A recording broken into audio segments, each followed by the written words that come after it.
अंकुश बाबा, मी तुमचा मतदार बोलतोय। आज खऱ्या अर्थानं ऐरोली विधानसभेतील तुमच्या प्रत्येक मतदाराच्या डोळ्यात पाणी आहे।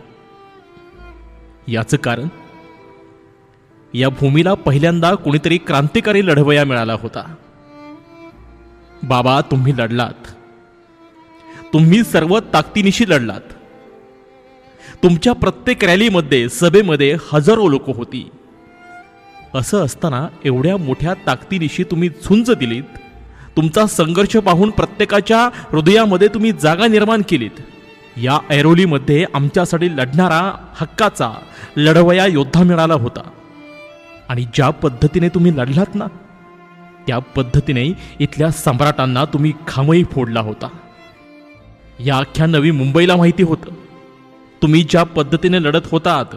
प्रत्येकाच्या हृदयामध्ये तुम्ही जागा निर्माण केलीत आणि तुम्ही प्रत्येकाच्या हृदयातील आमदारही झालात। बाबा, आम्ही एक मतदार म्हणून पाहत होतो, एक सर्वसामान्याचं पोरग येतं काय, लढतं काय, हजारोंच्या संख्येनं आलेल्या माणसांना आपलं करतं काय आणि शेवटपर्यंत यशस्वी झुंज देतं काय। बाबा, तुमच्या प्रचारासाठी निघालेल्या रॅलीला हजारोंच्या संख्येनं लोक होती, हजारो लोकसभेला उपस्थित होती। अहो, उमेदवारी अर्ज भरायला देखील हजारोंच्या संख्येनं तरुणाई रस्त्यावर उतरली होती। एवढ्या मोठ्या ताकदीनं कुणीही प्रचार केला नव्हता। तो प्रचार तुम्ही केलात, प्रत्येक मतदाराच्या घरापर्यंत पोहोचलात। गेले 15 दिवस तुम्ही 8 तास चालत होता, लोकांना भेटत होतात। सकाळी 4 तास, संध्याकाळी 4 तास चालून घराघरापर्यंत पोहोचण्याचं काम केलं तुम्ही। तुमच्या सहकारी पदाधिकारी मावळ्यांनी सुद्धा त्याच ताकदीनं लोकांपर्यंत पोहोचायचं काम केलं। सगळ्यांच्या मनामध्ये, हृदयामध्ये जागा निर्माण करण्याचं काम केलं।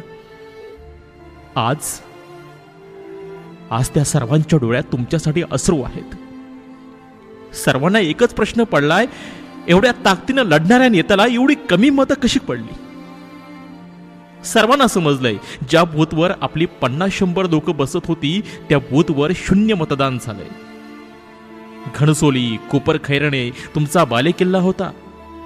अहो, जावळ तालुक्यातलंच तुमचं 25,000 मतदान होतं। असं असतानाही तुम्हाला 8,000 मतदान झालंय। जिथं सहकारी मावळेच 5 ते 10,000 होते, तिथे फक्त 8,000 मतदान। हे सगळ्या महाराष्ट्राला कळलंय की मशीनच्या द्वारे तुमची मतं कुठे फिरवलेली आहेत। तुमची अख्खीच्या अख्खी मतं इथल्या प्रस्थापित उमेदवाराकडे वळवली गेली। आणि बाबा, त्यांचा विजय हा जनमतामुळे नाही तर मशीनमुळे झालेला आहे। पण तुमचा विजय हा सर्वसामान्यांचा विजय आहे। आज ज्या पद्धतीनं तुम्ही लढलाय ना, त्यानं ऐरोली विधानसभा मतदारसंघातील प्रत्येक मतदारांच्या डोळ्यात पाणी आहे। तुम्हाला कट कारस्थान करून अडकवण्याचा काहींनी प्रयत्नही केला, पण तुम्ही हार मानली नाहीत। सहकारी कार्यकर्त्यांसाठी एक नेता म्हणून त्या ठिकाणी पोहोचलात, लढलात आणि जिंकलात। प्रत्येकाच्या हृदयामध्ये तुम्ही जागा निर्माण केलीत।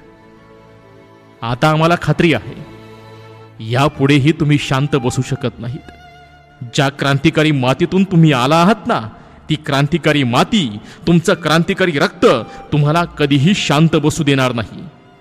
तुम्ही सातत्यानं आणि तितक्याच ताकदीनं पुन्हा उभारी घ्याल आणि बाबा, तुम्ही नक्की एक दिवस आमदार व्हाल। त्यावेळी तुम्हाला कोणतंही मशीन, कोणतीही धनशक्ती अडवू शकणार नाही आणि लोकांच्या हृदयातून तर तुम्हाला काढू शकणार नाही।